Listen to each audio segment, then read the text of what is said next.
So hello everyone, তো আমি আজকে বৃষ্টির মতো ছাতা নিয়ে বেরিয়ে পড়েছি, আমি এটাই বলবো এক্ষুনি। বেরিয়ে পড়েছি। তো হাঁটতে হাঁটতে আমি পদ্মপুকুরের পাড়ে চলে এসেছি অ্যাজ ইউজুয়াল। তো এখানে একটা আন্টি আছে, তো আন্টি সবাইকে কুকুরদেরকে খেতে দেয়। তো যাই হোক, গাড়িতে উঠে পড়েছি, এরপরে আমরা যাচ্ছি কোন্নগরের উদ্দেশ্যে।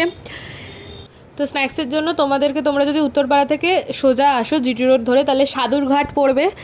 এরপরে কোন্নগর বারোমন্দির ঘাট পড়বে। এবং তোমরা যেহেতু উত্তরপাড়া থেকে যদি আসো, আমি সেই হিসাবে যদি বলি, বাঁদিকেই হচ্ছে গিয়ে রাজরাজেশ্বরীর মন্দির পড়বে, এবং রাজরাজেশ্বরীর মন্দির থেকে সোজা গিয়ে মনের স্বাদ বলে একটা পেস্ট্রির দোকান পড়বে। সেই গলিটার ভেতর দিয়ে ঢুকে যেতে লাগবে। তো ওই গলিটা থেকে একদম সোজা যেতে হবে। সোজা যাওয়ার পর মুখার্জি বাগান বললেই সবাই দেখিয়ে দেবে ওখানে। এরপরে তোমরা যেহেতু বাঁদিকে থাকবে, তোমাদেরকে রাস্তাটা ক্রস করে ডান দিকে ঢুকতে লাগবে। ওখানে গেলেই একদম মুখেই দোকানটা নিয়ে ভাই ভাই সেন্টার বলে দোকানটা বসে, আর খুবই টেস্টি এবং অ্যাফোর্ডেবল খাবার। তো তোমাদেরকে 20 টাকা, আমরা যেমন আজকে পানির চপ খেয়েছি, তো তোমাদের গায়ে লাগবে না 20 টাকা দিয়ে খেলে।